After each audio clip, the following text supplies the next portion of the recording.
കാര്യം സഭയിൽ വിളിച്ചു പറയുമ്പോൾ അതിന് മറുപടി പറയേണ്ട ബാധ്യത നമുക്കുണ്ട്. അത് ആ മറുപടി നമ്മൾ പറയും. പറഞ്ഞിട്ട് പോയ ചരിത്രമേ BJPക്കുള്ളൂ. നിങ്ങൾ സംസാരിച്ചപ്പോ ഞാൻ ഒന്നും പറഞ്ഞില്ല. ഒറ്റ ഭാഗം പറഞ്ഞില്ല. രവികുമാർ പറഞ്ഞത് 20 കൊല്ലത്തെ പാരമ്പര്യമാണ് എൻ്റെ കൗൺസിൽ ജീവിതമെന്ന്. 20 കൊല്ലം, അതെ 20 കൊല്ലം കൗൺസിലറായിരുന്നു. ഇവിടെ പോലീസ് ഉണ്ട്, അങ്ങനെ കുത്തിയിട്ടുണ്ടെങ്കിൽ നിങ്ങൾ കേസ് കൊടുക്കണമായിരുന്നു. പക്ഷെ അദ്ദേഹത്തിനെ കുത്താൻ ഇവിടെ ആരെ കുത്തിയാലും മേയർ ആര്യ രാജേന്ദ്രൻ തയ്യാറായത്. അതെ, തയ്യാറായോ? കഴിഞ്ഞ 2.5 വർഷക്കാലം തയ്യാറായോ? പക്ഷെ VV രാജേഷ് അത് തയ്യാറായപ്പോൾ എന്തിനീ അസഹിഷ്ണുത? ദീപക് പറഞ്ഞല്ലോ, ഞങ്ങളെല്ലാം തീരുമാനിച്ചു, എല്ലാവർക്കും വീട് കൊടുക്കാൻ തീരുമാനിച്ചു. അടുത്തായി നിങ്ങളെ കണ്ണ് തുറപ്പിക്കുവാനെങ്കിലും നമുക്ക് സാധിച്ചല്ലോ സഖാക്കളെ. അറിഞ്ഞില്ല എന്ന് ഈ കള്ളം പറയുന്നത് എന്തിനാണ്? ഈ കള്ളം പറയുന്നത് എന്തിനാണ്? ഈ കള്ളം, പച്ച കള്ളം പറയുന്നത്. ഞാൻ പറയാണ്, നിങ്ങളാണ് പറഞ്ഞത് 20 കോടി മാറ്റിവെച്ചിട്ട് എത്ര കോടി രൂപ എവിടെയാണ് മാറ്റിവെച്ചതെന്ന് പറയണമെന്ന് നിങ്ങളാണ് പറഞ്ഞത്. നമ്മുടെ ശ്രീകുമാറിന്റെ ചെവിട്ടിൽ പല പ്രാവശ്യം നമ്മുടെ ഗിരികുമാർ വന്ന് കുത്തിയെന്ന്. ബാക്കി 740 കോടി രൂപ പോയാൽ ബാക്കി പണം എവിടെ? BJP ചോദിക്കാൻ ആവശ്യപ്പെട്ട് ദീപക് ഇതിന്റെ ഉത്തരം പറയണം. ഞാന് കുറച്ചു നേരം കൊണ്ട് ഉണ്ടായിരിക്കുകയാണ്. നമ്മുടെ ബാബു, നമ്മുടെ വഞ്ചൂർ ബാബു പറഞ്ഞു, നമ്മുടെ ശ്രീകുമാറിന്റെ ചെവിട്ടിൽ പല പ്രാവശ്യം നമ്മുടെ ഗിരികുമാർ വന്ന് കുത്തിയെന്ന്. ഞാനൊരു ബാബുവിനോട് അറിയാൻ വേണ്ടി ചോദിക്കുകയാണ്. ഏറ്റവും കൂടുതൽ ബഹുമാനിക്കുന്ന ഒരാളാണ്, മേയറായിരുന്ന ആളാണ്. അയാളെ ചെവിട്ടിൽ കുത്തി എന്ന് പറഞ്ഞത് ആ വാക്ക് നിങ്ങൾ പിൻവലിക്കണം. കാരണം ഒരിക്കലും ചെയ്യാത്ത പ്രവൃത്തി സഭയിൽ ഉയർത്തിപ്പടിക്കുന്നത് അത് സഭാ മര്യാദയ്ക്ക് ചേർന്നതല്ല എന്ന് ബാബുവിനോട് പറയുവാൻ ഞാൻ ആഗ്രഹിക്കുന്നു. ഇവിടെ പോലീസ് ഉണ്ട്, അങ്ങനെ കുത്തിയിട്ടുണ്ടെങ്കിൽ നിങ്ങൾ കേസ് കൊടുക്കണമായിരുന്നു. പക്ഷെ അദ്ദേഹത്തിനെ കുത്താൻ ഇവിടെ ആരെ കുത്തിയാലും കഴിഞ്ഞ 5 വർഷത്തിന് മുമ്പ് ശ്രീകുമാർജിയുടെ ചെവിട്ടി കുത്താൻ ഇവിടെ ആരും തയ്യാറായിട്ടില്ല, അങ്ങനെ ചെയ്തിട്ടുമില്ല. അല്ല, നേരെ കുത്തിയാൽ നിങ്ങൾ പറഞ്ഞ കാര്യമാണ് ഞാൻ പറയുന്നത്, അതാണ് ഞാൻ പറഞ്ഞത്. പിന്നെ മറ്റൊന്ന്, നമ്മുടെ രവികുമാർ പറഞ്ഞത് 20 കൊല്ലത്തെ പാരമ്പര്യമാണ് എൻ്റെ കൗൺസിൽ ജീവിതമെന്ന്. 20 കൊല്ലം, അതെ 20 കൊല്ലം കൗൺസിലറായിരുന്നു. ഞാനൊന്ന് ചോദിക്കട്ടെ, അത് ഞാൻ നിഷേധിക്കുന്നില്ല. പക്ഷെ ഇത് എത്രയും മൊത്തം വായിച്ചോ?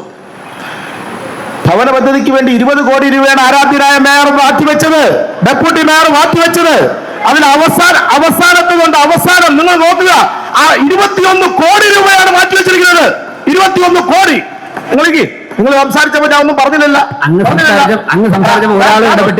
ഒറ്റ ഭാഗം പറഞ്ഞില്ല. അല്ല, അങ്ങ് സംസാരിച്ചപ്പോ രവികുമാർ സംസാരിച്ചപ്പോ ആരും ഇടപെട്ടില്ല. പനിയെടുപ്പോ സംസാരിച്ചപ്പോ ആരും ഇടപെട്ടില്ല. അവിടെ ഇരിക്കും, അജ് കണ്ടിന്യൂ ചെയ്യൂ. കരമനായിട്ട് കണ്ടിന്യൂ. 844, 45, 46 ഒന്ന് വായിക്കണം.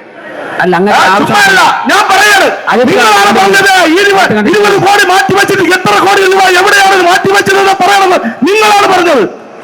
അതിന് മറുപടിയാണ് ഞാൻ പറയുന്നത്. നോക്കൂ, ഇത് നോക്കൂ.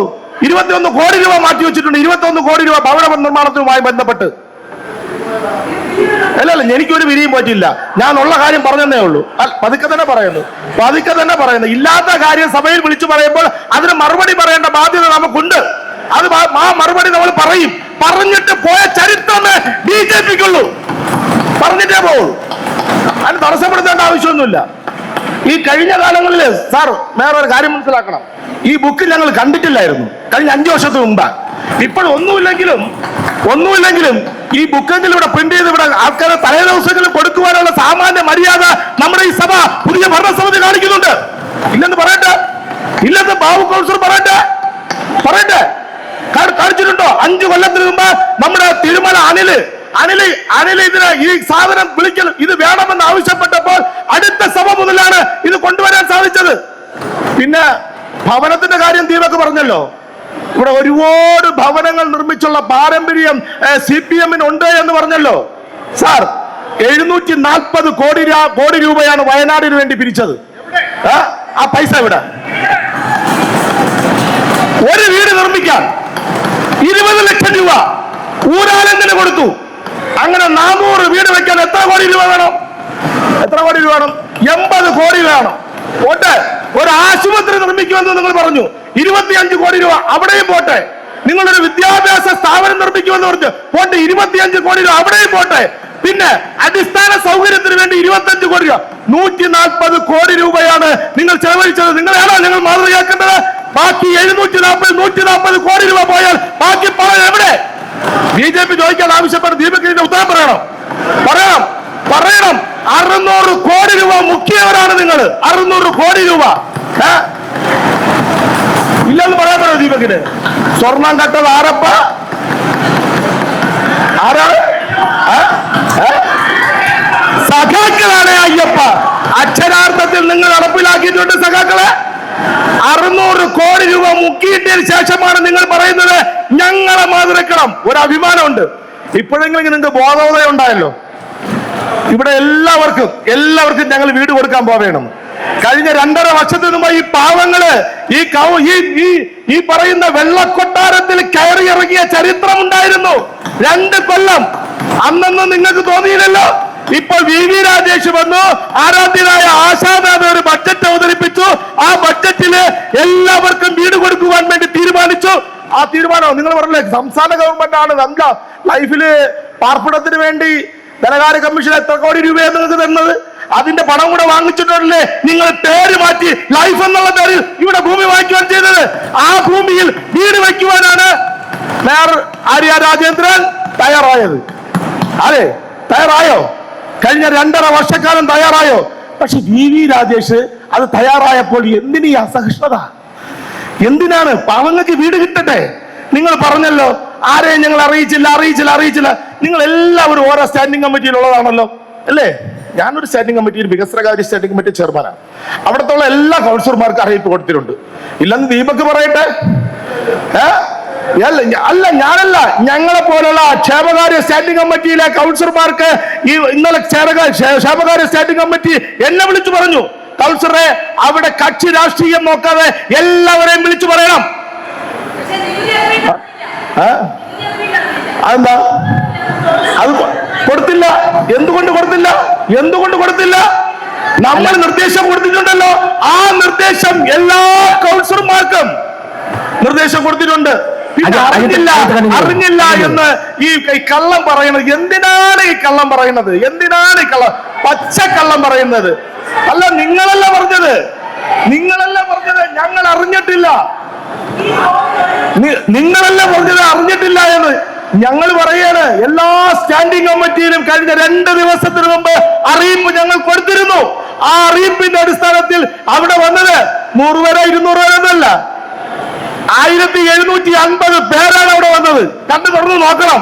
പാവങ്ങൾ എന്ത് സന്തോഷമായിട്ട് അവിടെ വന്നു. പക്ഷേ ദീപക് പറഞ്ഞല്ലോ, ഞങ്ങളെല്ലാം തീരുമാനിച്ചു, എല്ലാവർക്കും വീട് കൊടുക്കാൻ തീരുമാനിച്ചു. അടുത്തായി നിങ്ങളെ കണ്ണ് തുറപ്പിക്കുവാനെങ്കിലും നമുക്ക് സാധിച്ചല്ലോ സഖാക്കളെ. നിങ്ങളെ കണ്ണ് തുറപ്പിക്കുവാനെങ്കിലും സഹായിച്ചാൽ നമ്മളെ ഈ നിലപാട് നമുക്ക് അങ്ങനെയെങ്കിലും പ്രയോജനപ്പെടുത്തുവാൻ നിങ്ങൾക്ക് സാധിച്ചല്ലോ അല്ലേ ദീപക്? ഞാനൊരു കാര്യം പറയാം. ഞാൻ ഒരൊറ്റ കാര്യം കേട്ടൂടെ? ഒരു കാര്യം നിലപാട് സത്യസന്ധവും നീതിപൂർവവും അത് മനസാക്ഷിക്ക് യോജിക്കുന്നതുമായ തീരുമാനമാണ്. അതുകൊണ്ടാണ് 1780 പേര് ഇന്ന് പുത്തരിക്കണ്ടം നൈനാർ പാർക്കിൽ വന്നത്. അവർക്ക് വേണ്ട എല്ലാ കാര്യങ്ങളും ചെയ്യുമെന്ന് നമ്മുടെ മേയർ ആഹ്വാനം കൊടുത്തതും അത് തന്നെയാണ്. നിങ്ങളോടൊപ്പം നിങ്ങൾ നിൽക്കും, നിങ്ങളെ ചേർത്ത് പിടിക്കും. നിങ്ങളിത് കക്ഷിയോ രാഷ്ട്രീയമോ മതമോ ജാതിയോ ഒന്നും നോക്കാതെ ഞങ്ങൾ ചെയ്യുമെന്ന് അന്തസ്സായി പറഞ്ഞിട്ടുണ്ടെങ്കിൽ ഞങ്ങൾ വോട്ട് ചോദിച്ചതിന് കൂലിയായിട്ടാണ് അത് പറയുന്നത്. രാഖി രൂപാർ ഒരു കാര്യം മനസ്സിലാക്കണം. നിങ്ങളും കുറെ കാലം ഡെപ്യൂട്ടി മേയർ ആയിരുന്നല്ലേ? 5 വർഷം. എനിക്ക് കിട്ടിയ ദിവസം, വികസനകാര്യ സ്റ്റാൻഡിംഗ് കമ്മിറ്റി കിട്ടിയ ദിവസം എത്രയെന്ന് അറിയാമോ? 52 ദിവസമായിരുന്നു. ഈ 52 ദിവസത്തിനകത്ത് ഇത്രയും നിയമം നമ്മൾ നടപ്പിലാക്കിയില്ലേ? DPC 2 ദിവസത്തിനകത്ത് അടുത്ത് വരാൻ പോവുകയാണ്. DPCയിൽ ഇതെങ്കിലും നമുക്ക് പാസ്സാക്കി എടുക്കാൻ പറ്റില്ലേ? അതുകൊണ്ട് നിങ്ങൾ നമ്മളെ എന്താ ചെയ്യേണ്ടത്? അഭിനന്ദിക്കുകയല്ലേ വേണ്ടത്, അല്ലാതെ നമ്മൾ വിമർശിക്കുകയാണ് ചെയ്യേണ്ടത്. ഇവിടെ ചക്ക, മാങ്ങ, തേങ്ങ, കൊലവാഴ ഇതൊക്കെ ക്രമം തെറ്റി എഴുതി ഇതാണോ ഒരു സഭയിൽ വന്ന് പറയേണ്ടത്? നിങ്ങൾ ചോദിക്കേണ്ട ചോദ്യം അന്തസ്സായിട്ട് നിങ്ങൾ ചോദിക്കണമെങ്കിൽ നിങ്ങൾ ഒരു കാര്യം നിങ്ങൾക്ക് ചോദിക്കാമായിരുന്നു. വിമർശനങ്ങൾ ഉന്നയിക്കുന്നത്. പ്രിയമുള്ളവരെ, ഞാൻ മേയർക്ക് ഒരു കാര്യം മാത്രം പറയാനുണ്ട്. നമുക്ക് DPCക്ക് 48 മണിക്കൂറേ സമയമുള്ളൂ. അടിയന്തരമായി ഇത് അയക്കുക, പാസ്സാക്കി എടുക്കുക. നമുക്ക് ഈ വികസനത്തിന്റെ കാഴ്ചപ്പാട് ഇവരെ കണ്ണു തുറന്നിപ്പിച്ച് കാണിക്കുവാനുള്ള സാഹചര്യം സംജാതമാക്കുക എന്നുള്ളത് മാത്രമാണ് എനിക്ക് ഈ അവസരത്തിൽ നിങ്ങളോട് പറയുവാനുള്ളത്. അടുത്ത നമുക്ക് ഈ വിഷയം കൺക്ലൂഡ് ചെയ്യാം.